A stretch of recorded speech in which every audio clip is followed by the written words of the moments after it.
Observatory में हर तरफ alarm बज रहा था। लाल चेतावनी लाइटें लगातार चमक रही थीं। रिया और इंस्पेक्टर शर्मा कंट्रोल रूम की ओर दौड़े। वहीं आर्यन, कबीर, आरव और आदित्य अर्जुन और उसके साथियों को रोकने में जुट गए। कंट्रोल रूम में पहुंचते ही रिया ने कंप्यूटर चालू किया। स्क्रीन पर लिखा था, दोनों मास्टर की दर्ज करें। कबीर ने अपनी इलेक्ट्रॉनिक कुंजी रिया को दी। आर्यन ने कमरा 108 वाली चाबी मशीन में लगा दी।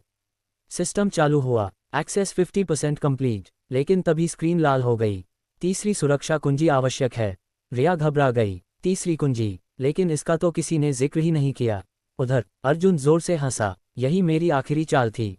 उसने अपनी जेब से एक सुनहरी चाबी निकाली। तीसरी मास्टर की मेरे पास है। बिना इसके तुम डेटा वॉल्ट कभी नहीं खोल सकते। आर्यन ने अर्जुन की ओर देखा। अगर तुम सचमुच दुनिया पर राज करना चाहते तो ये सब नष्ट क्यों कर रहे हो? अर्जुन कुछ पल चुप रहा, फिर बोला, क्योंकि अगर मुझे यह नहीं मिलेगा, उद्धरण चिन्ह ... तो किसी और को भी नहीं मिलेगा। इसी बीच काजल ने बाहर जाते समय एक घायल सुरक्षा अधिकारी को देखा। उस अधिकारी ने कांपते हाथों से अपनी जेब से एक पुराना पहचान पत्र निकाला। उसके पीछे एक छोटा सा धातु का टुकड़ा लगा था। काजल ने ध्यान से देखा। वह टुकड़ा बिल्कुल उसी आकार का था जैसा तीसरी मास्टर की में होना चाहिए। अधिकारी ने धीमी आवाज में कहा, असली तीसरी कुंजी कभी अर्जुन के पास थी ही नहीं। वह हमेशा सुरक्षा प्रमुख के पास रहती है। ये कहकर वह बेहोश हो गया। काजल तुरंत कंट्रोल रूम की ओर दौड़ी। उधर अर्जुन को भी इस बात का पता चल गया। वह चिल्लाया, उन्हें रोको। रेड फीनिक्स के कई सदस्य काजल के पीछे भागे। पूरे ऑब्जर्वेटरी में एक बार फिर पीछा शुरू हो गया। टाइमर 1:15। रिया ने घबराकर कहा, अगर अगले 10 मिनट में सिस्टम नहीं खुला, उद्धरण चिन्ह ... तो सब कुछ खत्म हो जाएगा। आर्यन ने अपनी टीम की ओर देखा। उसकी आंखों में अब डर नहीं, सिर्फ दृढ़ निश्चय था। आज ये लड़ाई खत्म होगी। और वह अर्जुन की ओर बढ़ गया। टाइमर 9:58। पूरी ऑब्जर्वेटरी जोर जोर से कांप रही थी। छत से धूल और पत्थर गिरने लगे। रिया ने घबराकर कहा, हमारे पास सिर्फ 10 मिनट बचे हैं। दूसरी ओर काजल तीसरी मास्टर की लेकर कंट्रोल रूम की ओर भाग रही थी। उसके पीछे रेड फीनिक्स के कई हथियारबंद सदस्य थे। एक मोड़ पर पहुंचते ही दो लोगों ने उसका रास्ता रोक लिया। काजल ने हिम्मत नहीं हारी। उसने पास पड़ा अग्निशामक सिलेंडर उठाकर जमीन पर गिराया। घना सफेद धुआं फैल गया।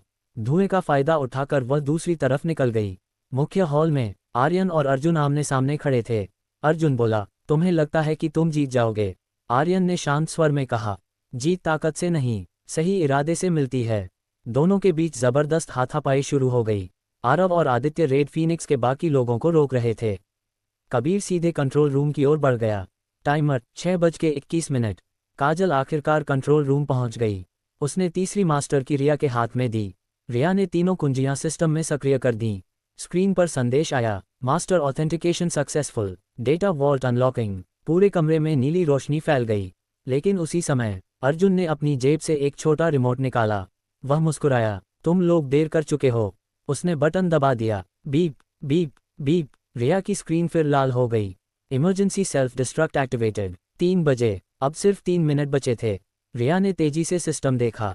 अगर विस्फोट रोकना है तो किसी को मैन्युअल कंट्रोल रूम में जाकर मुख्य स्विच बंद करना होगा।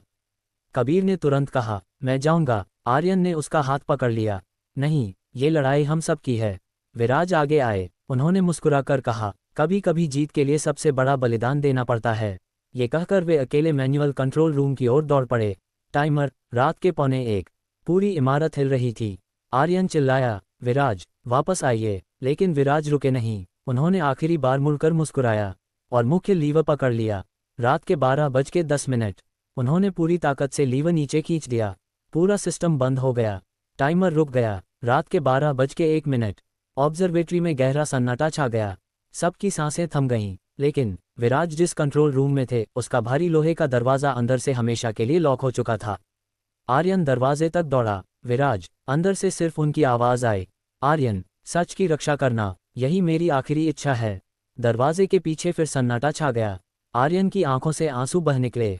उधर अर्जुन ये सब देखकर पहली बार घबरा गया। उसने भागने की कोशिश की, लेकिन इंस्पेक्टर शर्मा और पुलिस की विशेष टीम जो अब तक पहुंच चुकी थी ने उसे चारों ओर से घेर लिया। अर्जुन ने हथियार नीचे रख दिए। उसका खेल खत्म हो चुका था। ऑब्जर्वेटरी में सबकी नज़रें उस लोहे के दरवाजे पर टिकी थीं। आर्यन बार बार दरवाज़ा खोलने की कोशिश कर रहा था। विराज, जवाब दीजिए। लेकिन अंदर से कोई आवाज़ नहीं आई। इंस्पेक्टर शर्मा ने बचाव दल को बुलाया। कुछ मिनटों बाद भारी मशीनों से दरवाज़ा तोड़ा गया। दरवाज़ा खुलते ही कमरे में धुआं भरा हुआ था। मुख्य नियंत्रण पैनल पूरी तरह जल चुका था, लेकिन विराज वहां नहीं थे। सब लोग हैरान रह गए। आरव बोला, ये कैसे हो सकता है? रिया ने कमरे का निरीक्षण किया। उसे दीवार के पीछे एक छोटा सा गुप्त रास्ता मिला। लगता है ये पुराना आपातकालीन निकास है। आर्यन ने राहत की सांस ली। मतलब अभी उम्मीद बाकी है। उधर अर्जुन को हथकड़ी लगाकर बाहर लाया जा रहा था। उसने अचानक हंसना शुरू कर दिया। आर्यन ने पूछा, अब किस बात पर हंस रहे हो? अर्जुन ने शांत स्वर में कहा, तुमने मुझे पकड़ लिया, लेकिन रेड फीनिक्स का अंत नहीं हुआ। हर नेता के पीछे एक और नेता होता है। इतना कहकर वह चुप हो गया। रिया ने डेटा वॉल्ट से बचाई गई फाइलें खोलीं। उनमें रेड फीनिक्स के कई गुप्त ठिकानों, खातों और सदस्यों की जानकारी थी। लेकिन सबसे आखिरी फोल्डर का नाम देखकर सभी रुक गए। Project sunrise. कबीर ने धीरे से कहा, मैंने ये नाम पहले भी सुना है, लेकिन इसकी पूरी जानकारी कभी नहीं मिली। आर्यन ने फोल्डर खोला। अंदर सिर्फ एक ऑडियो रिकॉर्डिंग थी। एक अनजान आवाज़ सुनाई दी, अगर रेड फीनिक्स हार जाए तो प्रोजेक्ट सनराइज शुरू कर देना। योजना किसी भी कीमत पर रुकनी नहीं चाहिए। रिकॉर्डिंग खत्म हो गई। कमरे में फिर सन्नाटा छा गया। उसी समय बचाव दल का एक सदस्य दौड़ता हुआ आया। सर, हमें गुप्त सुरंग के बाहर कुछ मिला है। सब लोग तुरंत वहां पहुंचे। जमीन पर विराज का पुराना लॉकेट पड़ा था। उसके साथ एक छोटी सी चिट्ठी भी थी। आर्यन ने कांपते हाथों से उसे खोला। उसमें लिखा था, अगर यह चिट्ठी तुम्हें मिले तो समझ लेना कि मुझे अभी अपना एक अधूरा काम पूरा करना है। मुझे मत ढूंढना, जब समय आएगा मैं खुद लौटूंगा। विराज। आर्यन की आंखों में आंसू थे, लेकिन इस बार उनमें उम्मीद भी थी। विराज जिंदा थे और कहीं न कहीं एक नए मिशन पर निकल चुके थे। ऑब्जर्वेटरी से लौटे 3 दिन हो चुके थे। रेड फीनिक्स के कई सदस्य गिरफ्तार हो चुके थे। सिंह फाउंडेशन का नाम फिर से सम्मान के साथ लिया जाने लगा। लेकिन आर्यन के मन में एक सवाल बार बार उठ रहा था, प्रोजेक्ट सनराइज आखिर है क्या? रिया और कबीर ने डेटा वॉल्ट से मिली फाइलों का विश्लेषण शुरू किया।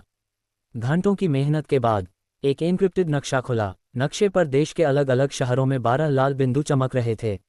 रिया ने कहा, ये कोई साधारण लोकेशन नहीं है। कबीर ने स्क्रीन को ध्यान से देखा। ये पुराने रिसर्च सेंटर हैं, जो कई साल पहले बंद कर दिए गए थे। तभी फाइल अपने आप खुली। स्क्रीन पर एक संदेश उभरा, प्रोजेक्ट सनराइज, स्थिति सक्रिय, अगला चरण 72 घंटे बाद। कमरे में सन्नाटा छा गया। आरव ने पूछा, 72 घंटे बाद क्या होने वाला है? रिया ने सिस्टम में और खोज की, लेकिन हर फाइल पासवर्ड से सुरक्षित थी। उसी समय आर्यन के मोबाइल पर एक अनजान कॉल आई। दूसरी तरफ से बहुत धीमी आवाज आई, आर्यन। आर्यन तुरंत पहचान गया, विराज। विराज बोले, मेरे पास ज्यादा समय नहीं है। प्रोजेक्ट सनराइज को रोकना होगा। सबसे पहले सूर्यगढ़ रिसर्च सेंटर पहुंचो और किसी पर आसानी से भरोसा मत करना। कॉल अचानक कट गया। इंस्पेक्टर शर्मा ने तुरंत टीम तैयार की।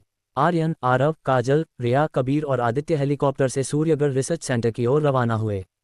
रात गहरी होती जा रही थी। हेलीकॉप्टर पहाड़ों के ऊपर उड़ रहा था।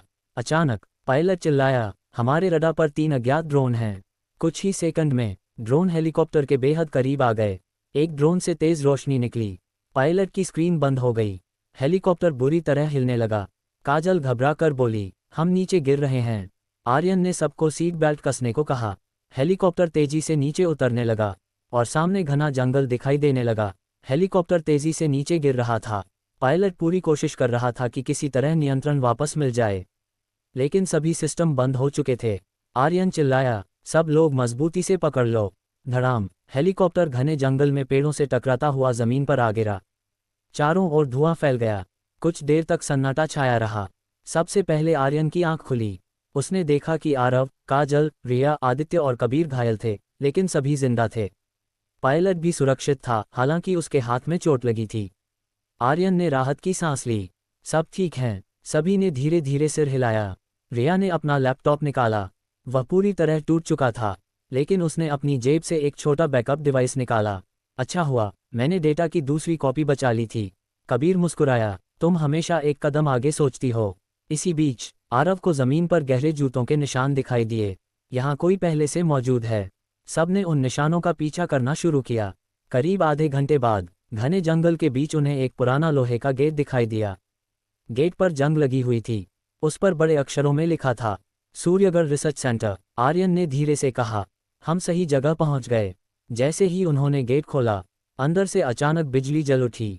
पूरे परिसर में वर्षों बाद रोशनी फैल गई। स्पीकर से एक परिचित आवाज गूंजी, स्वागत है आर्यन। सभी चौंक गए, लेकिन यह आवाज ब्लैक किंग या अर्जुन की नहीं थी। यह आवाज विराज की थी। आर्यन ने पुकारा, विराज, आप कहाँ हैं? कोई जवाब नहीं आया। मुख्य प्रयोगशाला का दरवाजा अपने आप खुला। अंदर एक बड़ी स्क्रीन चालू हुई।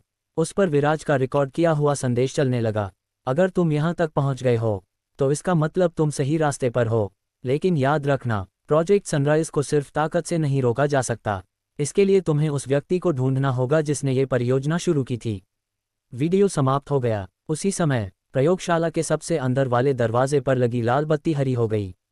दरवाजा धीरे धीरे खुला। अंदर से किसी के कदमों की आवाज आने लगी। ठक ठक ठक। सभी सतर्क हो गए। आर्यन ने धीरे से कहा, जो भी है सामने आ जाओ। अंधेरे से एक लंबी परछाई बाहर आई और कहानी एक नए रहस्य के साथ अगले अध्याय की ओर बढ़ गई। प्रयोगशाला के अंदर अंधेरे से आती कदमों की आवाज धीरे धीरे तेज होने लगी। ठक ठक ठक। आर्यन और उसकी टीम पूरी तरह सतर्क खड़ी थी। कुछ ही पल बाद एक बुजुर्ग व्यक्ति रोशनी में आया। उसकी सफ़ेद दाढ़ी थी, आंखों पर चश्मा और हाथ में एक पुरानी फाइल।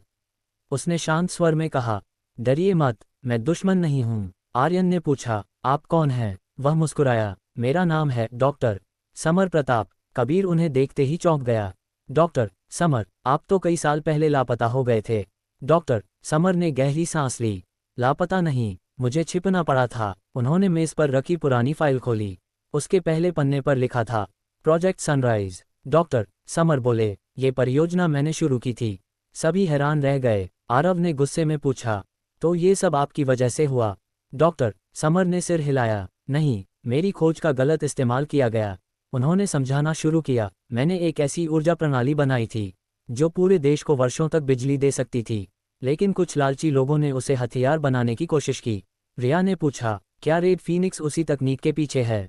डॉक्टर समर बोले, हाँ, और सिर्फ रेड फीनिक्स ही नहीं, दुनिया के कई गुप्त संगठन इस तकनीक को हासिल करना चाहते हैं। तभी पूरी प्रयोगशाला की बिजली अचानक झपकने लगी। Beep beep. कंप्यूटर अपने आप चालू हो गए। स्क्रीन पर एक संदेश उभरा, अनऑथराइज्ड एक्सेस डिटेक्टेड। फिर एक लाइव वीडियो शुरू हुआ। उसमें विराज दिखाई दिए, लेकिन उनके पीछे कई हथियारबंद लोग खड़े थे।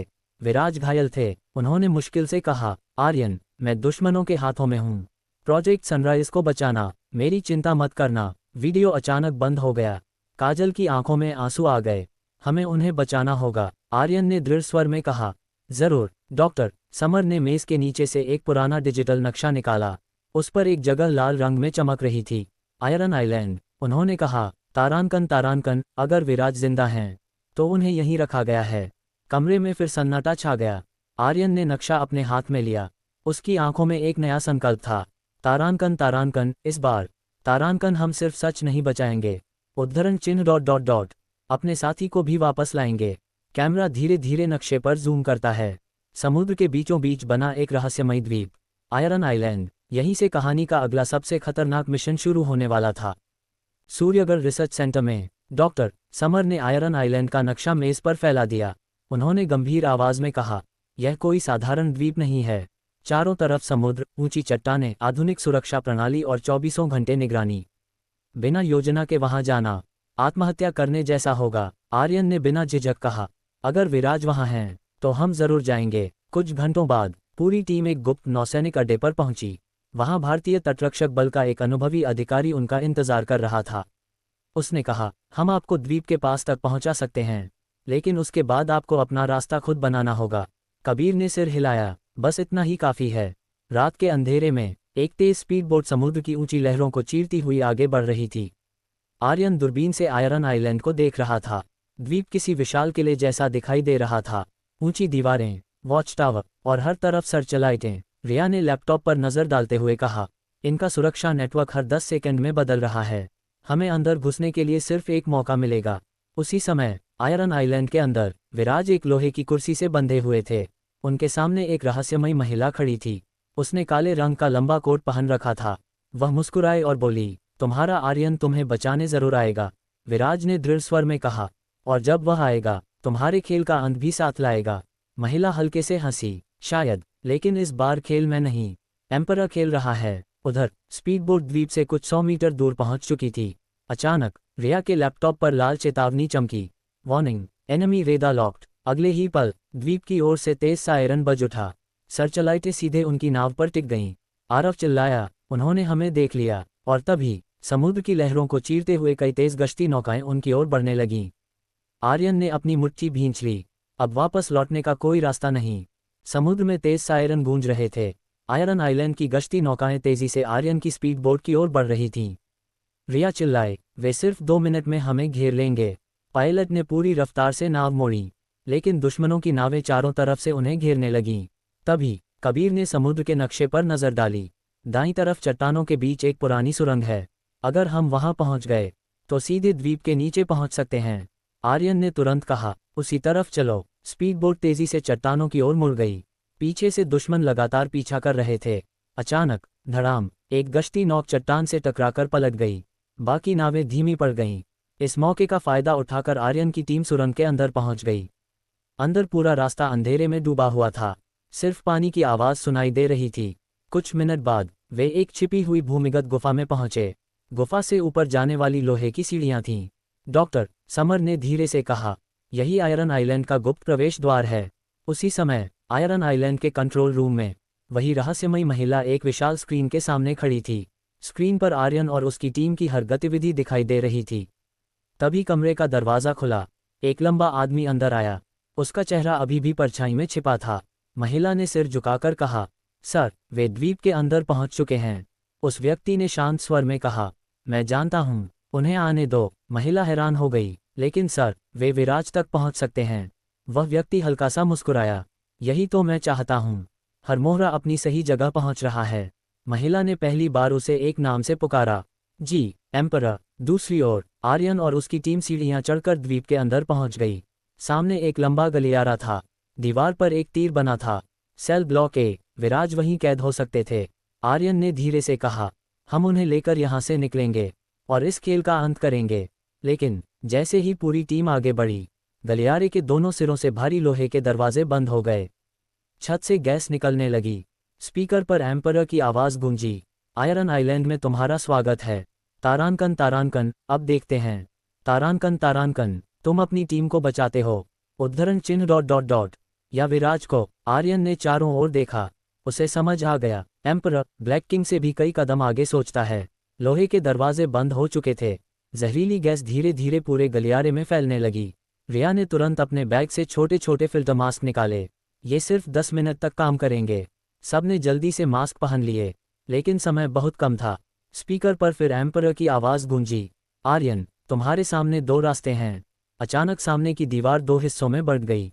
बाईं तरफ लिखा था, टीम रेस्क्यू। दाईं तरफ लिखा था, विराज की सेल। एम्परर बोला, अगर बाएं जाओगे तो तुम्हारी टीम सुरक्षित बाहर निकल जाएगी, लेकिन विराज हमेशा के लिए मेरे कैदी रहेंगे। अगर दाएं जाओगे तो शायद विराज बच जाएं, लेकिन तुम्हारी टीम खतरे में पड़ जाएगी। पूरा गलियारा शांत हो गया। आरव ने कहा, भाई, आप विराज सर को बचाए। काजल ने तुरंत मना किया, नहीं, हम सब साथ आए हैं, साथ ही लौटेंगे। कबीर ने गंभीर स्वर में कहा, एम्परर चाहता है कि हम बढ़ जाएं। रिया ने दीवारों को ध्यान से देखा। रुको, यहाँ कुछ अजीब है। रिया ने टॉर्च की रोशनी से फर्श का निरीक्षण किया।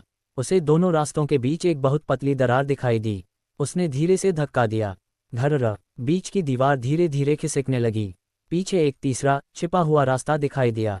उसके ऊपर लिखा था, केवल वही इसे देख पाएगा जो चुनाव से पहले सवाल पूछे। आर्यन मुस्कुराया, एम्परर हमें 2 विकल्प दिखाकर तीसरा विकल्प छिपाना चाहता था। सभी लोग उस गुप्त रास्ते से आगे बढ़ने लगे।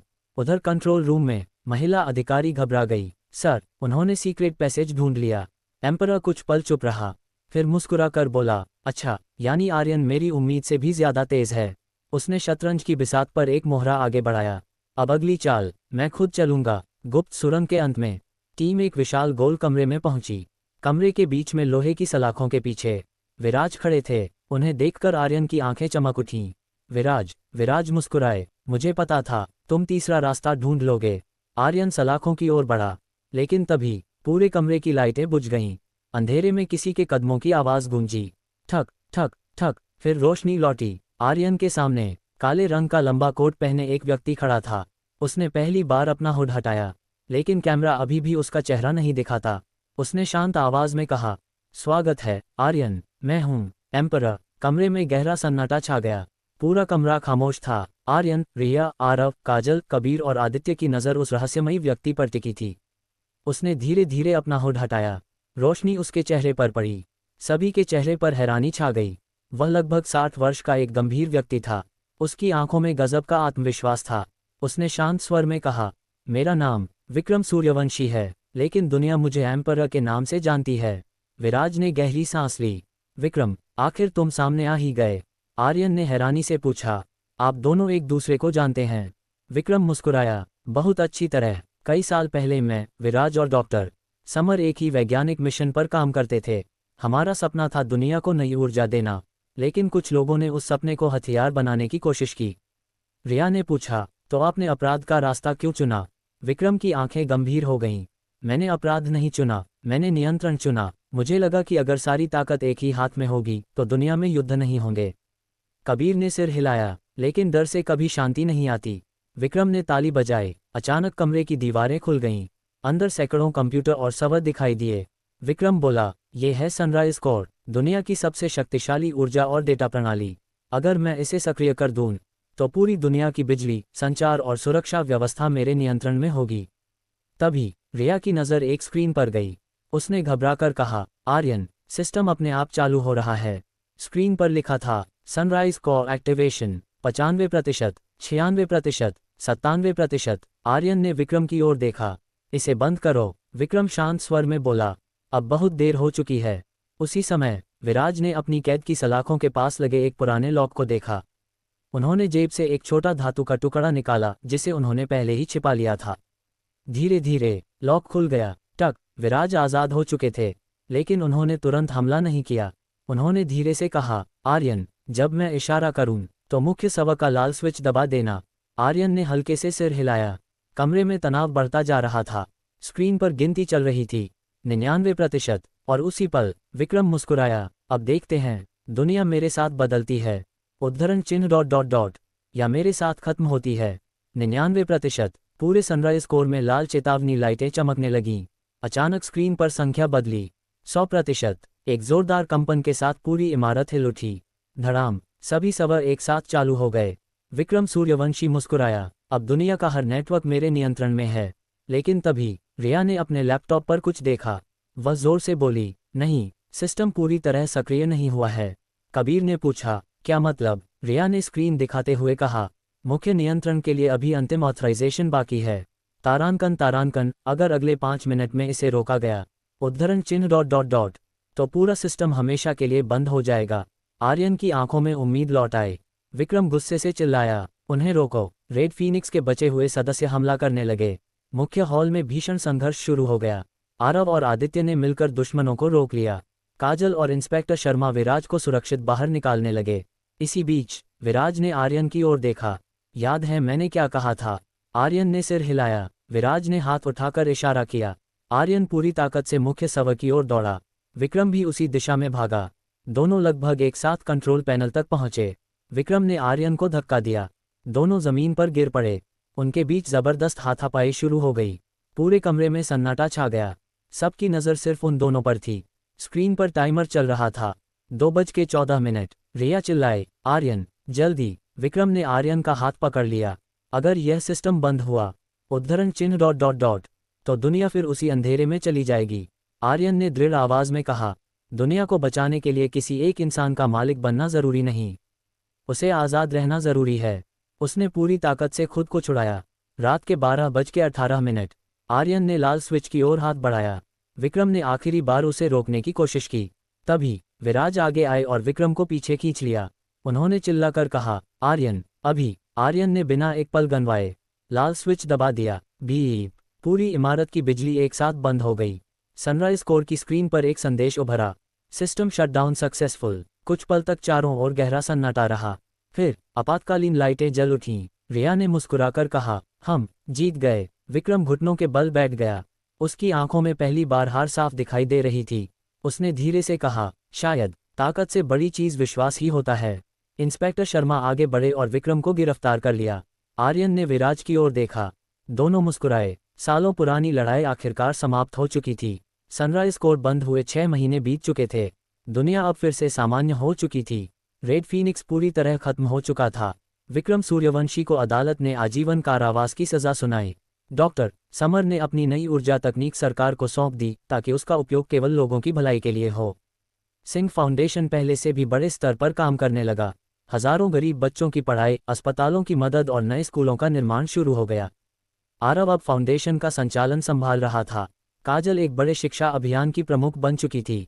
रिया ने एक नई साइबर सुरक्षा संस्था बनाई जो लोगों को ऑनलाइन अपराधों से बचाने का काम करती थी। कबीर सरकार के विशेष सुरक्षा सलाहकार बन गए और विराज आखिरकार वापस लौट आए। उन्होंने मुस्कुराकर कहा, अब ये दुनिया तुम्हारे जैसे लोगों के हाथों में सुरक्षित है। एक शाम आर्यन और रिया उसी पहाड़ी पर खड़े थे जहां से पूरा शहर दिखाई देता था। सूरज धीरे धीरे डूब रहा था। रिया मुस्कुराकर बोली, इतनी लड़ाइयों के बाद अब आगे क्या? आर्यन ने मुस्कुराते हुए अपनी जेब से एक छोटी सी अंगूठी निकाली। रिया हैरान रह गई। आर्यन घुटनों के बल बैठ गया। रिया, क्या तुम मेरा जीवन भर साथ दोगी? रिया की आंखों में खुशी के आंसू आ गए। उसने मुस्कुराकर कहा, हाँ। दोनों ने एक दूसरे का हाथ थाम लिया।